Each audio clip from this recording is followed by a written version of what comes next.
Hello guys, এই পর্যন্ত তো দেখেছেন আপনারা সিঙ্গেল খেলে 2 সাইডে খেলে, ডাবল খেলে 4 সাইড খেলে, কিন্তু এই লোকটা 28 পয়েন্ট দিয়ে সে 3 সাইড খেলবে। তো আপনারা খেলাটি দেখেন।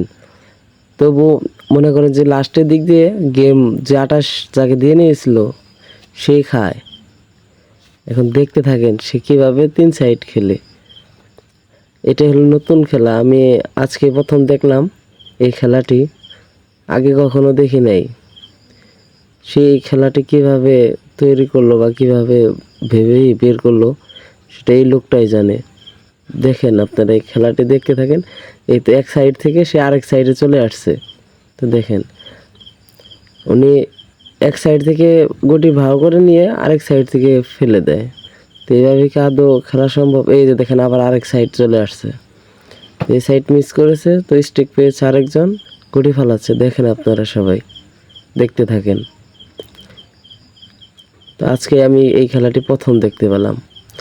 আগে কেউ কখনো কোনো জায়গায় দেখেছেন কি না আমাকে কমেন্ট করে জানাবেন।